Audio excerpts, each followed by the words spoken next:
Meu querido aluno, minha querida aluna, tudo bem? Vamos fazer uma aula hoje bem diferente, não? Uma aula segundo as circunstâncias nos permitem, uma aula virtual. Hoje o tema da aula será a dúvida metódica.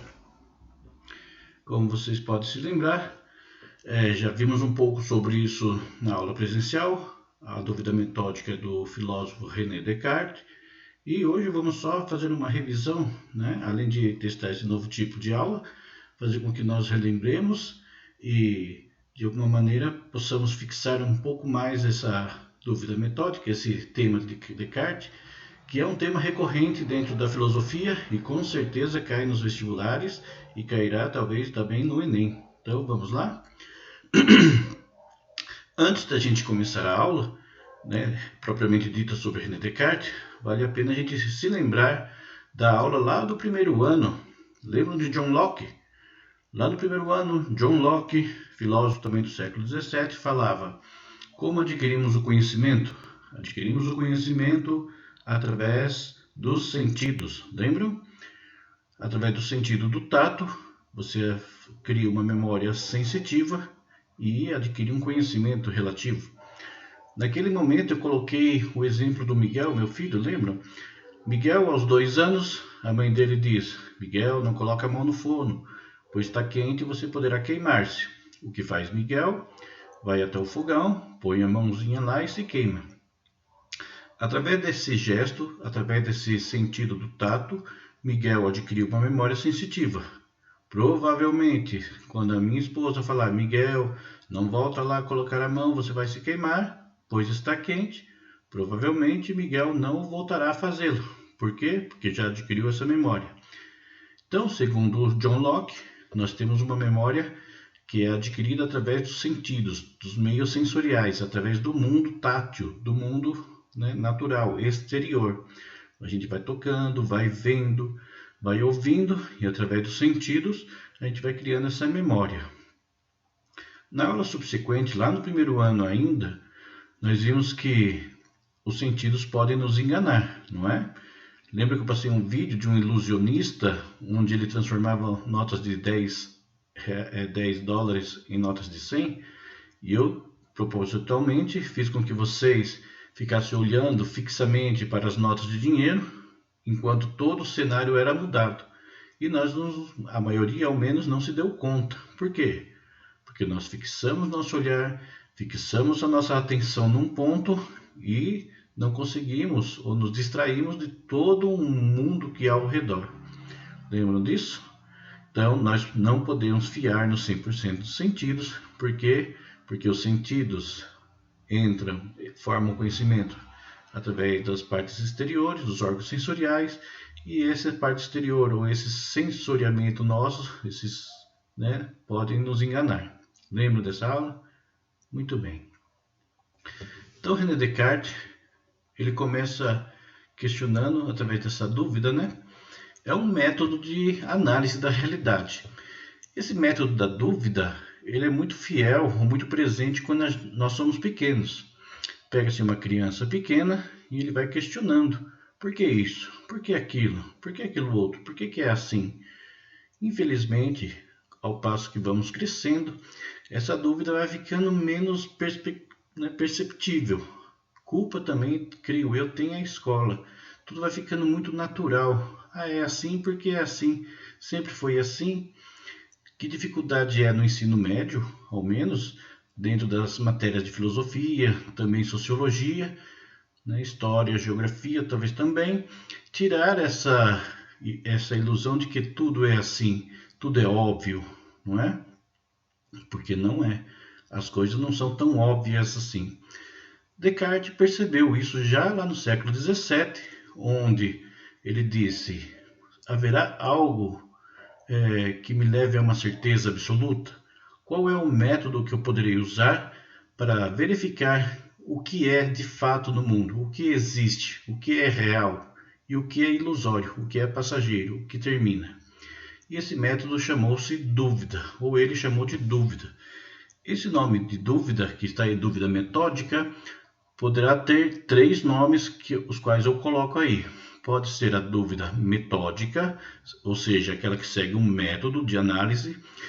Essa dúvida ela é também hiperbólica, ou seja, ela vai em crescente, ela vai analisando e chegando a todas as circunstâncias da vida, querendo analisar, através da dúvida, tudo o que há. E também é chamada de dúvida cartesiana.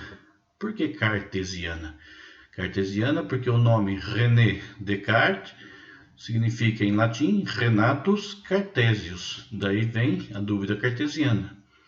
Como eu disse já naquela vez em sala de aula, vocês talvez já tenham ouvido falar de Descartes pelo plano cartesiano, de Cartesius Descartes. Ele é o pai da geometria analítica e é também o pai das ciências modernas.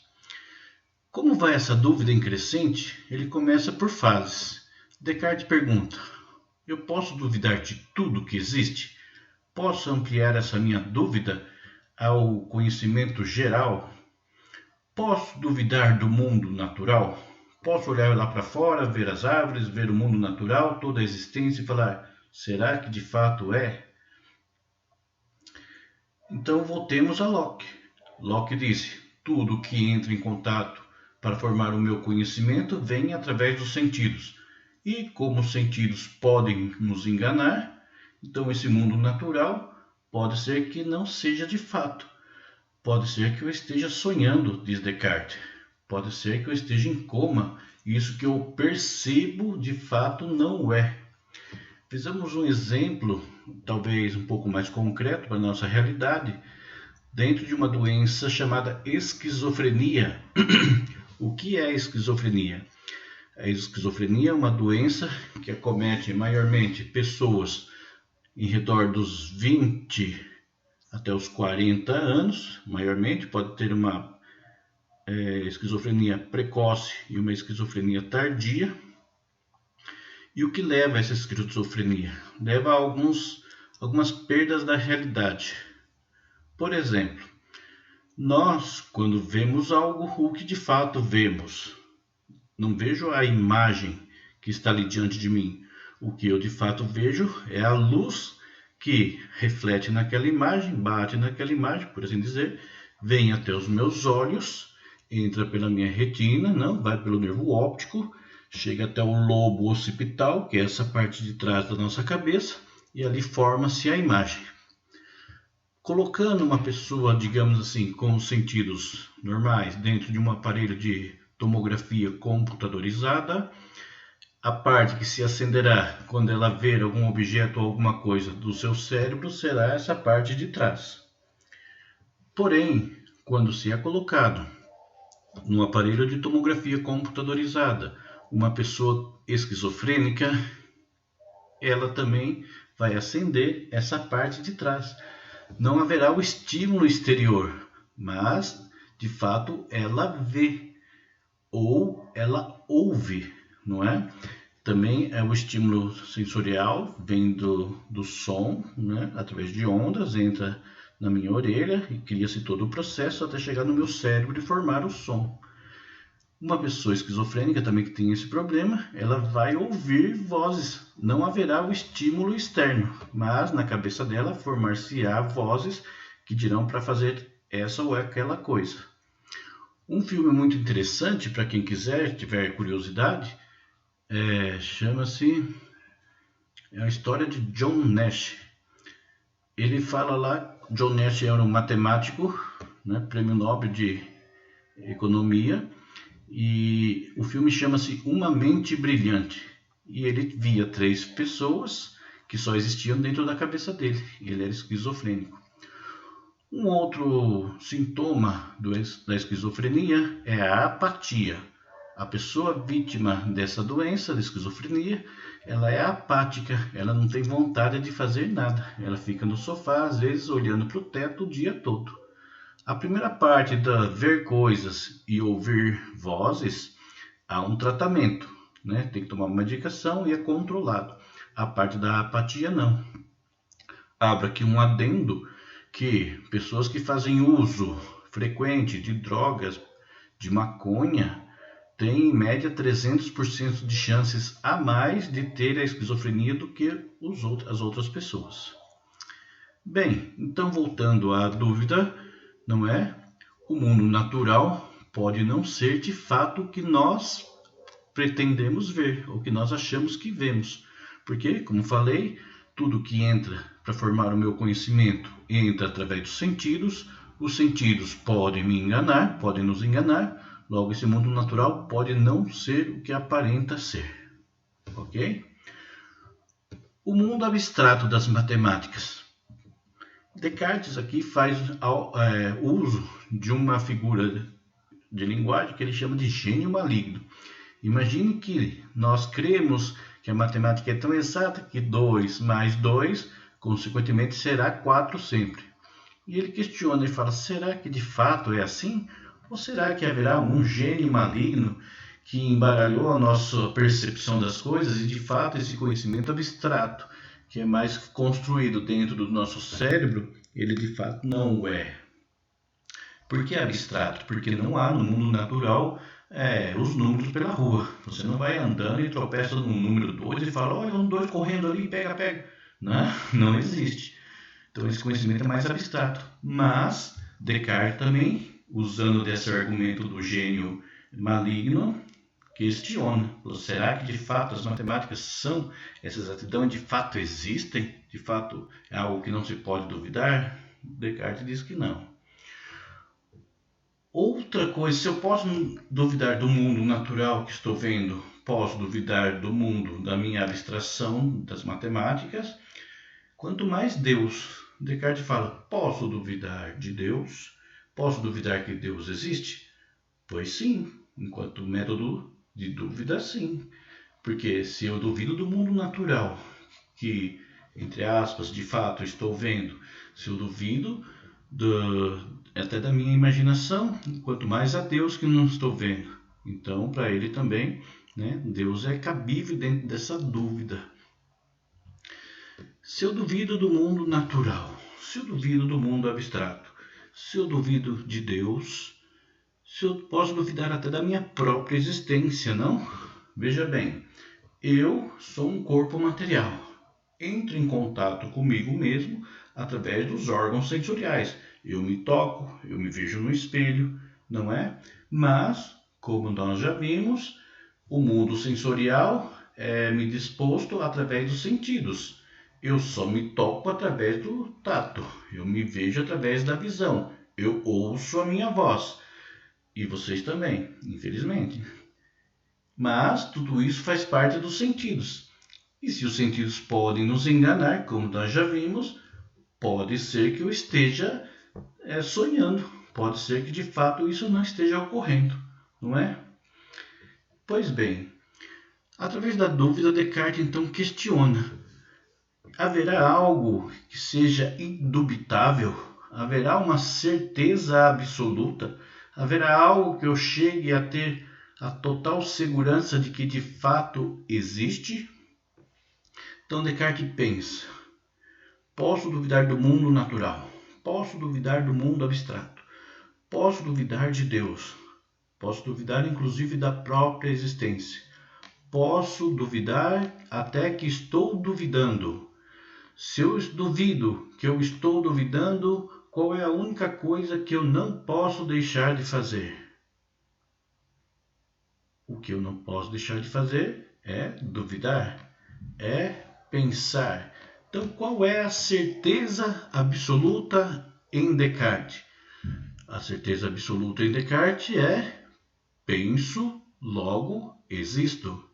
Ou essa frase também pode cair nos vestibulares, ou no Enem, em latim, como está aí, cogito ergo sum. Porque eu não posso deixar de pensar. Ainda que eu duvide que eu estou duvidando, duvide que estou pensando, eu estou pensando. Não tem como deixar de pensar. Então, essa é uma prova para Descartes indubitável, é uma certeza absoluta. Eu penso, logo existo. Não é como diz o Zé, penso, logo desisto, por favor, hein? Descartes também usa do chamado método cartesiano. O nome do livro dele, o método, ele foi usado e é usado até hoje. Se as ciências hoje seguem uma metodologia, é devida maiormente a René Descartes. Então, René Descartes é o pai também das ciências modernas. É desde Descartes que as ciências modernas tiveram essa divisão como nós a temos até hoje. Se nós, na escola, estudamos, por um lado, matemática, biologia, física, inglês, história, geografia, tudo de maneira, entre aspas, separada, é por causa de Descartes. Descartes que propôs uma separação, para que assim fosse melhor estudado todas as coisas. Qual é a base desse método? Ou como que se daria esse método de maneira mais plástica para a gente enxergar? Ele coloca esse exemplo que eu darei, coloca-se em cima da natureza. Imagine que a natureza é um todo. Como vocês têm aí o mundo, do Minecraft. Imagine que a natureza é um todo. Descartes fala, o que eu faço? Qual é o método cartesiano? Pega-se esse todo, no caso que é a natureza, esse mundo, divida-o em partes, cada parte do mundo. Uma parte você vai estudar biologia, outra química, outra física e assim por diante. Estude cada parte separadamente, como eu falei, e o que vai acontecer? Chegar-se ao conhecimento do todo. Você vai estudando uma partezinha, você vai chegar ao conhecimento do todo. Peguemos outros exemplos, por exemplo, o corpo humano. Se você vai estudar o corpo humano, começa estudando a formação óssea, depois vai para a formação dos nervos, depois vai para a formação e assim por diante, das células. Vai chegar um momento, depois de muito tempo, óbvio, que você vai ter um conhecimento do corpo humano total, não é? E assim as matérias foram ganhando a sua individualidade. Cada matéria depois foi ganhando a sua força, a sua autonomia. Hoje nós vemos que cada matéria é autônoma e até a especialização. O médico se forma, ele conhece o corpo todo, mas depois ele se especializa em alguma área específica segundo o seu querer, digamos assim, não é? Isso é bom ou é ruim? Nem bom nem ruim, é apenas um método diferente. Há outros autores, como Edgar Morin, um autor francês, ainda vivo, se eu não me engano, e ele propõe uma volta ao método clássico grego. Na Grécia Antiga, tudo era estudado junto, não havia essa separação dos saberes. Aristóteles, que você já conhece, ao menos de ouvir falar, ele era, entre aspas, formado em tudo. Aristóteles tinha um conhecimento vasto de todas as matérias, de todos os saberes de sua época. Edgar Morin, ele nas suas obras diz, deveríamos voltar a esse método para que assim nós vejamos que tudo está entrelaçado, tudo está conectado. Dentro da nossa escola, através principalmente dos projetos que fazemos, a gente vê que as matérias elas têm uma conectividade. Quizás, quando a gente estuda a área de humanas, logicamente que a gente vê maior conectividade entre as disciplinas, não é? Você vê história, você vê geografia, sociologia e tudo você vê mais ou menos que está conectado. Quando se fala senso comum, logo surgem vozes e dizem, já vimos isso em sociologia, vamos ver de novo? Sim, vamos ver de novo com outra perspectiva filosófica, com a perspectiva da geografia e assim por diante. Então, esse estudioso pede que se volte essa maneira de se ver.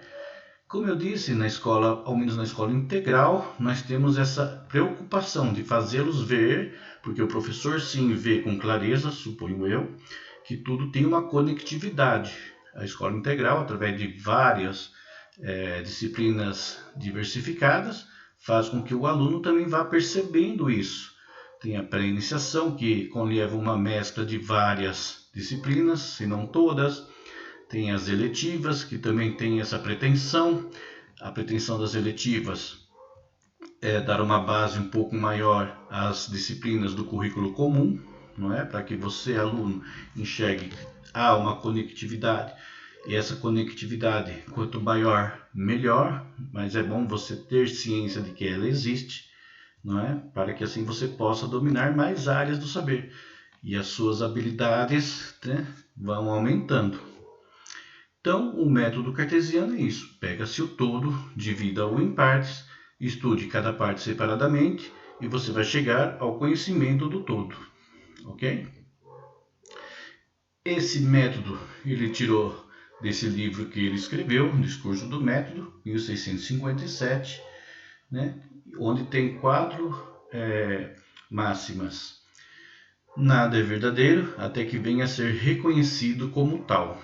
Então, para Descartes, as coisas existem dentro desse parâmetro de reconhecimento, não é? Não significa, porém, como vimos também lá no, se eu não me engano, no primeiro ano, no primeiro bimestre do primeiro ano, uma escola lá de Locke também que falava que as coisas só são se são cabíveis de um reconhecimento palpável, não é? Aqui Descartes um pouco é isso, mas não é só isso. Mas para ele nada é verdadeiro até que venha a ser reconhecido como tal. Poderíamos discutir muito a respeito do que é esse termo verdadeiro, porque não é só a verdade empírica, como aquela escola de Locke falava lá no primeiro ano, se vocês se lembram, o empirismo, não é? Mas não vamos aqui, não é o cerne da nossa aula. Os problemas precisam ser analisados e resolvidos sistematicamente. É aquilo que eu falei, pega-se o todo, divida-o em partes e estude sistematicamente cada parte. Sistematicamente é pegar uma ideia ou uma linha de pensamento e ir desmiuçando tudo para você chegar ao conhecimento daquilo.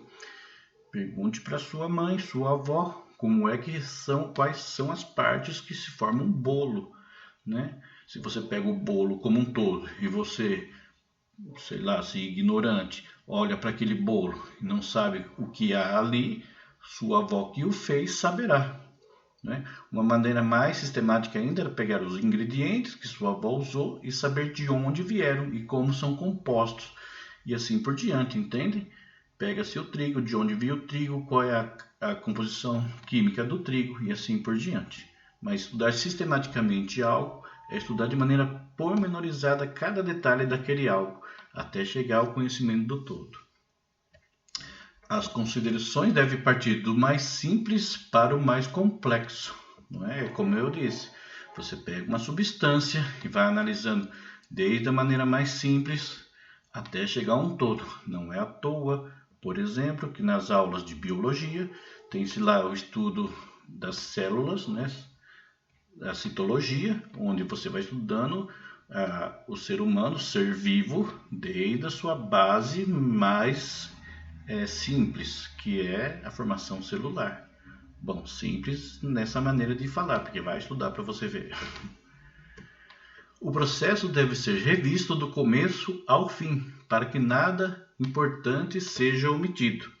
Então, esse estudo sistemático do todo deve ser visto de maneira delineada, bem pensada, de maneira que se abarque o todo de fato, e tem que ser visto todo o processo, do começo ao fim. Então, o discurso do método é onde se baseia a nossa ciência moderna.